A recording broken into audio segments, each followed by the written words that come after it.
Welcome to the Fruitland Park Library's Community Spotlight. Today we're at the Melon Patch Theater with Dustin Levine, the Executive Director, and we're going to find a little bit more about the Melon Patch. Welcome. Thank you. Thanks for having me. Yeah. Questions? I guess this is the 71st season. We are going into the 71st season. It's actually probably the 67th as far as in this facility, but the season as the Melon Patch Players, yes, we're going into the 71st. Right. And silly little question I read online, how did the Melon Patch get its name? That is a big question, and funny enough, during Halloween, we oftentimes get calls for pumpkins because they think we're a pumpkin patch. Melon Patch comes from the fact that in Leesburg, watermelons were one of the largest producers, and they were considered the watermelon capital at the time that this was founded. They even had a watermelon parade. It was a whole big deal, and so when the founders chose a name, they wanted to honor that heritage, and they chose the Melon Patch to honor the watermelon. All right, so now we got a little history on it. Okay. And what year did the shows begin? And when did they move to this location here, the one we're in now? Hold on. 1951. I had to check, make sure I was right on that. 1951, and we actually used, I believe it was Lee Elementary for the first few productions, and that went till 1955 when the city granted the land to us to use, and we built the facility. The facility was not actually part of the package. We built that, and we were able to open in 1955 with the full facility going, and it wasn't even in this state. It's been added on as the years have gone on. And you can even see, if you look at the very front of our parking area and our grass, the bricks from the original Lee School, which had been here since, I think, the 1800s. Right. So it's a historic 1892 Leesburg High School was here. It was their original site. Yeah, what I saw, designated. There's a plaque even that designates it as a historic site because of that. So. Right. And the Melon Patch is a 501(c). What does that mean? That means that if you are, even your tickets are a donation to the theater. We don't make a profit off of it. We're not a private business like some theaters are. Everything that comes in is a charitable donation one way or the other, whether it's ticket sales, whether it's membership, whether it's donations. That is all write-off, and you can use that as a donation to the theater. So we are 100%. Okay. And when people think of roles here at the Melon Patch, they only think of people acting. You're a community-based theater. You need help with other things too. What kind of help do you need, and how do they go about helping here? There's a lot. I mean, for instance, your husband comes by and very, very adamantly makes sure that we're checking up with him to help build sets, to help run the light board, to help run basic stage management, move furniture.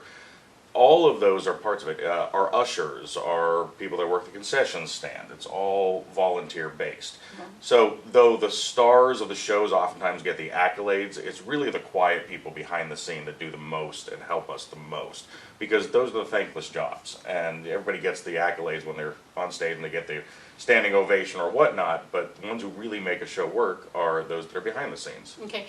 And if somebody wants to volunteer here for the Melon Patch, how do they go about that? Do they call, email you? The best is to email melonpatchplayers@gmail.com or office@melonpatchplayers.org and let me know they're interested. I will then pass their number on to, first is our volunteer coordinator, Joan Nairardi, who's also a big sponsor here. She actually does the ushers, the concessions, the 50-50, that type of thing. But if they want to get more involved on stage, then I will help direct them to the directors, who choose their crew, their cast, all of that. So. Okay, all right. And businesses can purchase ads in the playbill, and I know I've seen over the years at the playbills, they're wonderful size ads, and it starts from May. Is it May or August to May? They run one full season. One full season, and oftentimes we give them a little extra too, depending upon what they purchase or what they do. Right, and they're real reasonable in price. Can you give a general I think, well, idea? a full page is only $500 and I think it's $95. That's a full page ad. It's color, it's designed and everything like that. That gets the most attention. But you can get a business card size for, I think it's around $125. That's a whole season. And that's every playbill. Mm-hmm. And in a good season, you know, we could see 25,000.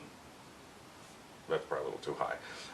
We probably could see a good, 5 to 10,000, people come through if it's a full season. So. Okay.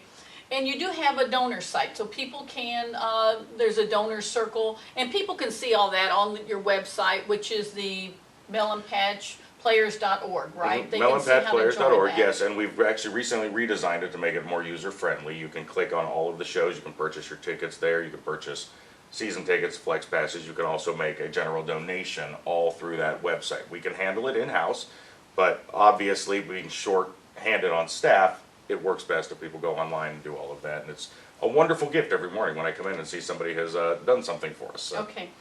Okay, and what are your shows for this season? And your first one's getting ready to open up here in a week or so, so It is. tell us about that. August 13th, Barefoot in the Park. In fact, that is the one poster that's fully done in all of its details, and you can see that one will be coming up, and that's going to run for 3 weekends. We're following with an original show, Overdue Bills, which was written by one of our board members, Tom Klein. He kept trying to mount it. He was doing it with Moonlight, and unfortunately they were forced to close their doors, so they weren't able to put their season on.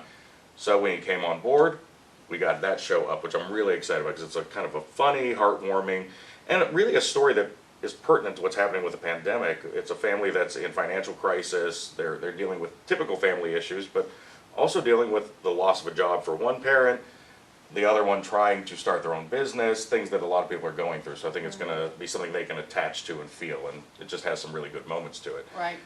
Christmas Carol, I'm a little partial to. I am directing that one. Mm-hmm. It's written by Patrick Barlow, who did 39 Steps, which we did about 4 or 5 years ago. I was in it. And Patrick Barlow is known for taking a classic story and condensing it to only minimal actors. So Christmas Carol has 5 actors. They're going to play everything. Scrooge plays one part, but the rest of them play every other part in the show. Mm-hmm. So it's kind of be a fun multimedia type digital experience, as well as with the actors challenging themselves, because they'll each play about 15 characters. Oh my. So it'll be funny, but also still keep the ghost story aspect, which I'm looking forward to. Yes, Virginia was another one we're really excited about. The writer of that, Stan Zimmerman, and his partner Christian, I can't remember his last name, but they wrote this, and Stan Zimmerman was a writer for Golden Girls, the first season. A lot of people remember the flu episode where they did the Hear No Evil, See No Evil. That was his episode by head, and he's done a few others with the Golden Girls and also Gilmore Girls. So we picked this up as an original Central Florida premiere. It then happened that TRW, which is a big rights holder, picked up his shows. So now he's actually a published playwright. So we're still getting the premiere, and he had to do a special caveat for us. That's 2 women. It was already actually cast because it was supposed to happen in June, but we pushed it to a main stage slot here with everything going on. So really excited about seeing that one come to life. And it's just a touching story about 2 women who, one was the employer, one was the employee, and they find that they actually have a deeper friendship beyond that through just some weird events that happen on one night. Right. Then we have, which we just announced, is Chess, the musical. Anybody who knows the song One Night in Bangkok, which was really big in the mid-'80s, Murray Head did it.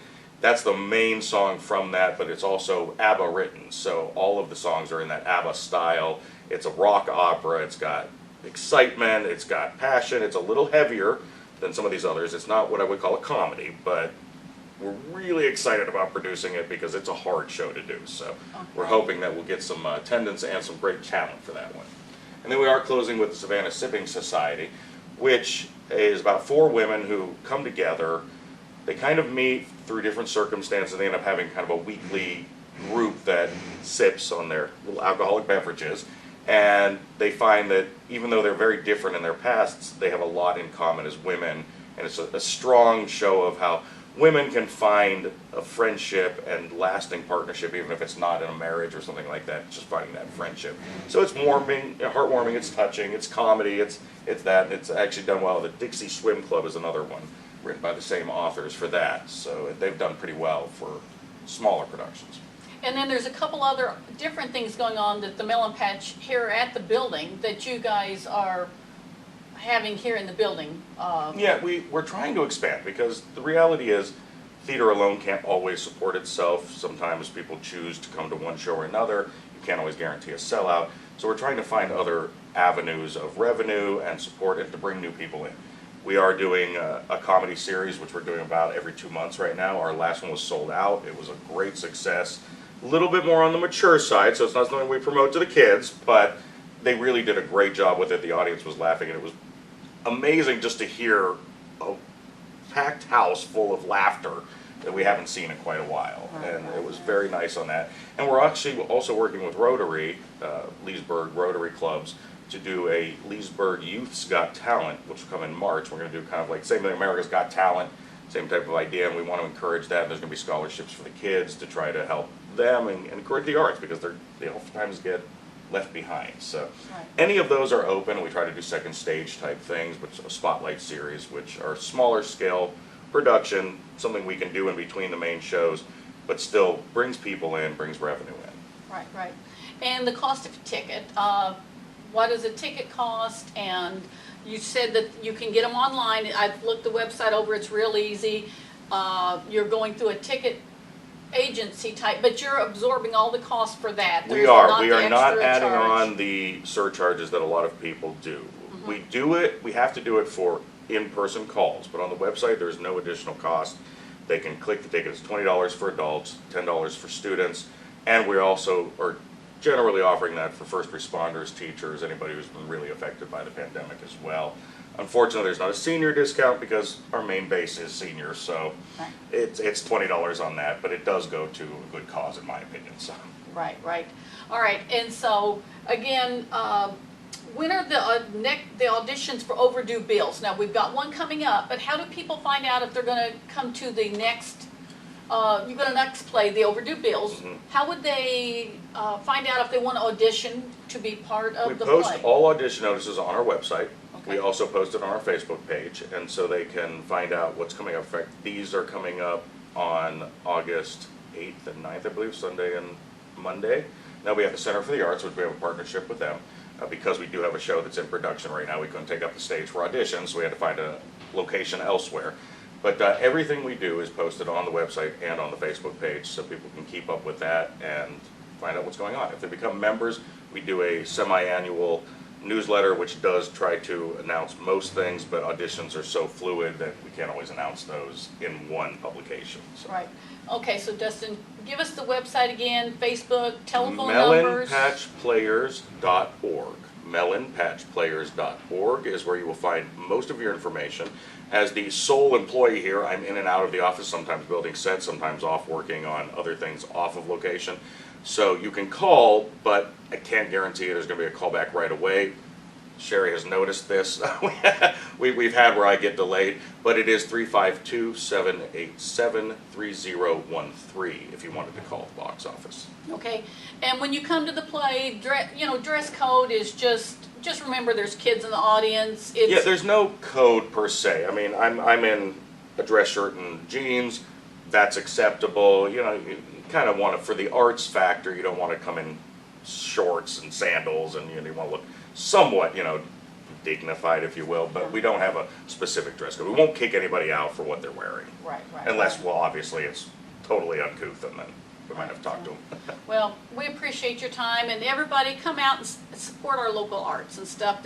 They've been around for 71 years, or 71 seasons, and, let's get out and support We want our 70 art. more. Yeah, exactly. All right, thanks, Dustin. Thank you. Uh-huh.